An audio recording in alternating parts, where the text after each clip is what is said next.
ಇವತ್ತಿನ ಪತ್ರಿಕಾಗೋಷ್ಠಿ ಏನಪ್ಪಾ ಅಂದ್ರೆ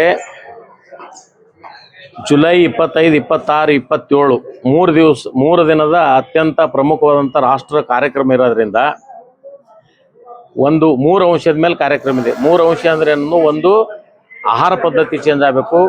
ಒಂದು, ಡಾಕ್ಟರ್ ಸ್ವಾಮಿನಾಥನ್ ವರದಿ ಆಧಾರದ ಮೂಲಕ MSP ದರ ಚೇಂಜ್ ಆಗಬೇಕು. ಆಮೇಲೆ ಗ್ರಾಮ ಸ್ವರಾಜ್ಯ. ಈ 3 ಅಂಶದ ಮೇಲೆ ರಾಷ್ಟ್ರ ಮಟ್ಟದ ಕಾರ್ಯಕ್ರಮ ಇರೋದ್ರಿಂದ ಈ ದೇಶದ ಆಯಾ ರಾಜ್ಯದ 5 ಜನ ಅಗ್ರಿಕಲ್ಚರ್ ಎಕ್ಸ್ಪರ್ಟ್ ಬರ್ತಾರೆ ಮತ್ತು ಬುದ್ಧಿಜೀವಿಗಳು ಬರ್ತಾರೆ. ಈಗ ಆಲ್ರೆಡಿ ನಾವು ಬಹುಶಃ ಈ ರಾಷ್ಟ್ರ ಮಟ್ಟ ಸುತ್ತಿದ್ರಿಂದ ಈಗ ಬರ್ತಕ್ಕಂಥ ಗೆಸ್ಟ್ಗಳು ಕನ್ನೇರಿ ಶ್ರೀಗಳು ಇರ್ಬೋದು, ಅಣ್ಣಾ ಹಜಾರೆ ಇರ್ಬೋದು, ನಾನಾ ಪಾಟೇಕರ್ ಇರ್ಬೋದು, ರಾಜಸ್ಥಾನದ ದಶರಥ್ ಕುಮಾರ್ ಇರ್ಬೋದು, ಗುಜರಾತಿನ ರಾಜೇಂದ್ರ ಬಾಬು ಇರ್ಬೋದು, ದಿಲ್ಲಿ ಮಣೀಂದ್ರ ಜೈನ್ ಇರ್ಬೋದು, ಮತ್ತು ಡಾಕ್ಟರ್ ಸ್ವಾಮಿನಾಥನ್ ಅವ್ರ ಮಗಳನ್ನೂ ಕೂಡ ಕರೆಸ್ತಕ್ಕಂಥ ಒಂದು ವ್ಯವಸ್ಥೆ ಆಗಿದೆ. ಈ ಕಾರ್ಯಕ್ರಮಕ್ಕೆ 5 ಜನ ಕೇಂದ್ರದ ಮಂತ್ರಿಗಳು, 5 ಜನ ರಾಜ್ಯ ಮಂತ್ರಿಗಳನ್ನು ಕರೆಸಬೇಕು ಅಂತಕ್ಕಂಥ ನಮ್ಮ ಭಾವನೆ ಇದೆ. ಅದು ಇನ್ನು 3-4 ದಿವಸಗಳಲ್ಲಿ ಅದನ್ನು ಸಂಪೂರ್ಣವಾಗಿ ತೆರೆ ಬೀಳ್ತಕ್ಕಂಥ ವ್ಯವಸ್ಥೆ ಇದೆ.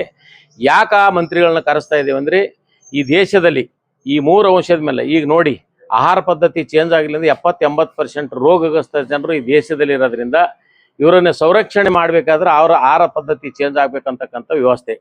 ಯಾಕಪ್ಪ ಅಂದ್ರೆ ನೋಡ್ರಿ, 60-70% ರೋಗಗ್ರಸ್ತ ಜನರಂದ್ರೆ ಇವತ್ತು ಮೊಳಕಾಲು ನೋವು, ಕಣ್ಣು, BP, ಶುಗರು ಇತ್ಯಾದಿ ಕಾಯಿಲೆಗಳಿಂದ ಬಳಲ್ತಕ್ಕಂಥ ಈ 60-70% ಜನರನ್ನ ನಾವು ಬದುಕಿಸ್ಬೇಕು ಅಂದರೆ ಇವತ್ತು ಆಹಾರ ಪದ್ಧತಿ ಚೇಂಜ್ ಆಗ್ಬೇಕಂತಕ್ಕಂಥ ಒಂದು ಕಲ್ಪನೆ ಇದೆ. ಜೊತೆಗೆ 75-76 ವರ್ಷಗಳಿಂದ ಸುಮಾರು 100 ವರ್ಷಗಳಿಂದ ರೈತಾಪಿ ವರ್ಗದ ರೈತನಿಗೆ ₹1 ಕೂಡ ಆಮದನಿ ಇಲ್ದಂಥ ವ್ಯವಸ್ಥೆ ಇವತ್ತೇನಾದ್ರು ದೇಶದಲ್ಲಾಗಿದೆ. ಸುಮಾರು ಲಕ್ಷ ಗಟ್ಟಲೆ ಜನ ರೈತರು ಆತ್ಮಹತ್ಯೆ ಮಾಡ್ಕೊಂಡಿರೋದನ್ನು ನಾವು ಕಾಣ್ಬೋದು. ಅದಕ್ಕಾಗಿ ನಾವು ರೈತ ಬೆಳೆದಂಥ ಬೆಳೆಗೆ ಬೆಂಬಲವಾಗಿರಬೇಕು. ಅದು ಹ್ಯಾಂಗ್ ಬೆಲೆ ಇರಬೇಕಂದ್ರೆ ವೈಜ್ಞಾನಿಕ ಪದ್ಧತಿಯಿಂದ ಬೆಲೆ ಸಿಗಬೇಕು. ನಿಮ್ದೇನು ರೊಕ್ಕ ಬೇಡ, ರೂಪಾಯಿ ಬೇಡ, ರೈತ ಏನು ಬೆಳೀತಾನ ಅದು ಬೆಳೆದಿದ್ದಕ್ಕೆ ಬೆಂಬಲ ಬೆಲೆ ಕೊಡ್ರಿ ಅಂತಕ್ಕಂಥದ್ದು ಒಂದನೇದು. ಎರಡನೇದು. ಮೂರನೇದು, ಈ ದೇಶ ಲಕ್ಷ ಗಂಟ್ಲೆ ಸಾಲ ಮಾಡ್ಕೊಂಡು ಪರಿಸ್ಥಿತಿ ಗಂಭೀರ ಬಂದಂಥ ವಿಚಾರ ಆಗ್ಯದ. ಇದನ್ನು ಯಾರು ಕಾಯಬೇಕು? ಸಾಮಾನ್ಯ ಜನರು. ನಾವು ಕೂಡ, ನಿಮ್ಮದು ಕೂಡ ಅದರ ಜವಾಬ್ದಾರಿ ಇದೆ. ಹಾಗಾಗಿ ಅದನ್ನು ಗ್ರಾಮ ಸ್ವರಾಜ್ಯದ ಮೂಲಕ ನಾವೇನದ ಬದುಕಿಸ್ಬೇಕು, ದೇಶ ಉಳಿಸ್ಬೇಕು ಅಂತಕ್ಕಂಥ ವ್ಯವಸ್ಥೆಯಿಂದ ಇದು ಕಾರ್ಯಕ್ರಮ ಇದೆ. ಜುಲೈಯಲ್ಲಿ ನಡೀತಕ್ಕಂಥ 25, 26, 27 3 ದಿವಸಗಳ ಇಲ್ಲಿ HK ಆಡಿಟೋರಿಯಂ ನಡೀತಕ್ಕಂಥ ಬೃಹತ್ ಕಾರ್ಯಕ್ರಮ ಇದೆ.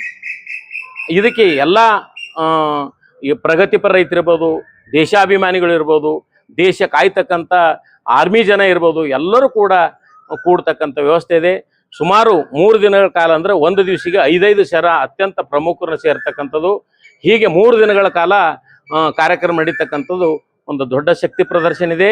ಇದಕ್ಕೆ ಪ್ರಗತಿಪರ ರೈತರು ಮತ್ತು ಸಾಮಾಜಿಕ ಕಳಕಳಿ ಇದ್ದವರು, ದೇಶಾಭಿಮಾನಿಗಳು ನಾಳೆ ಅಂದರೆ 27ನೇ ತಾರೀಕು ಏಪ್ರಿಲ್, ಇದೇ ತಿಂಗಳ 27ನೇ ತಾರೀಕಿನಲ್ಲಿ ನಡೀತಕ್ಕಂಥ ಒಂದು ಈ ಕಾರ್ಯಕ್ರಮದ ಪೂರ್ವಭಾವಿ ಸಭೆ ಚೇಂಬರ್ ಆಫ್ ಕಾಮರ್ಸ್ನಲ್ಲಿ ನಡೀತಕ್ಕಂಥದ್ದು. ದಯವಿಟ್ಟು ತಾವು ಈ ಪತ್ರಿಕೆ ನೋಡಿ, ಈ ಮೀಡಿಯಾದಲ್ಲಿ ನೋಡಿದೆ ಆದರೆ ಪ್ರಗತಿಪರ ರೈತರಿರ್ಬೋದು, ದೇಶಾಭಿಮಾನಿಗಳು ಇರ್ಬೋದು, ಮತ್ತೆ ಆರ್ಮಿ ಇರ್ಬೋದು, ಈ ನಡೀತಕ್ಕಂಥ ಆರ್ಮಿಗಳು ಎಲ್ಲರೂ ಕೂಡ ಆ ಕಾರ್ಯಕ್ರಮಕ್ಕೆ ಬಂದು ಸಲಹೆ ಕೊಡ್ಬೇಕಂತಕ್ಕಂಥದ್ದು ವಿನಂತಿ ಕೂಡ ಈ ರೈತ ಮುಖಂಡರಿದೆ. ಈ ಕಾರ್ಯಕ್ರಮ ಯಾರ್ದು ಜಾಯಿಂಟ್ ಇಲ್ದಂಗೆ ನವ ಕರ್ನಾಟಕ ರೈತ ಸಂಘದ ನೇತೃತ್ವದಲ್ಲಿ ನಡೀತಕ್ಕಂಥ ಈ ರಾಷ್ಟ್ರ ಮಟ್ಟದ ಕಾರ್ಯಕ್ರಮ. ಈಗ ಆಲ್ರೆಡಿ ಬರ್ತಕ್ಕಂಥ ನಾವು ಕಂಡಿರ್ತಕ್ಕಂಥದ್ದು ಕನ್ನೇರಿ ಶ್ರೀಗಳು, ಅಣ್ಣಾ ಹಜಾರೆ, ನಾನಾ ಪಾಟೇಕರ್, ದಶರಥ್ ಕುಮಾರ್ ರಾಜಸ್ಥಾನ್, ರಾಜೇಂದ್ರ ಬಾಬು, ಆಮೇಲೆ VM ಸಿಂಗ್ ಮತ್ತು ಡಾಕ್ಟರ್ ಸ್ವಾಮಿನಾಥನ್ ಮಗಳು ಪುತ್ರಿ, ಆಮೇಲೆ ಗಾಂಧೀಜಿಯವರ ಮೊಮ್ಮಗ, ಲಾಲ್ ಬಹದ್ದೂರ್ ಶಾಸ್ತ್ರಿಯವರ ಮಗ ಮತ್ತು ಮಣೀಂದ್ರ ಜೈನ್, ಹೀಗೆ ಇತ್ಯಾದಿ ಬೇರೆ ಬೇರೆ ರಾಜ್ಯದಿಂದ ಅತ್ಯಂತ ಪ್ರಮುಖ ಕೂಡ ಸಲಹೆ ನೀಡೋದಕ್ಕಾಗಿ ಬರ್ತಾ ಇದ್ದಾರೆ. ತಾವು ಬನ್ನಿ. ಈ ಕಾರ್ಯಕ್ರಮ ದಕ್ಷಿಣ ಭಾರತದ ಕರ್ನಾಟಕ ರಾಜ್ಯದ ಕಲಬುರಗಿಯಲ್ಲಿ ಅತ್ಯಂತ ಪ್ರಭಾವಿಯಾಗಿ ಈ ದೇಶ ಉಳಿಸೋಕ್ಕೆ ಸಾಧ್ಯ ಇದೆ ಅಂತಕ್ಕಂಥದ್ದು ನಾವು ಹೇಳ್ತಾ ಇದ್ದೀನಿ. ಅದಕ್ಕಾಗಿ ತಾವು ಕೂಡ ಪತ್ರಿಕಾ ಮಾಧ್ಯಮದವರು ಸಂಪೂರ್ಣವಾಗಿ ನಮಗೆ ಬೆಂಬಲ ನೀಡಲಿ ಅಂತಕ್ಕಂಥ ಆಶಾಭಾವನೆ ಇಟ್ಕೊಂಡು ತಾವು ಕೂಡ ಈ 27ನೇ ತಾರೀಕು ತಾವು ಬರ್ತೀರಿ ಅಂತಕ್ಕಂಥ ಆಶಾಭಾವನೆ ಇದೆ. ತಾವು ಬಂದು ಯಶಸ್ವಿಗೊಳಿಸ್ಬೇಕೆಂದು ವಿನಂತಿ. ಧನ್ಯವಾದಗಳು.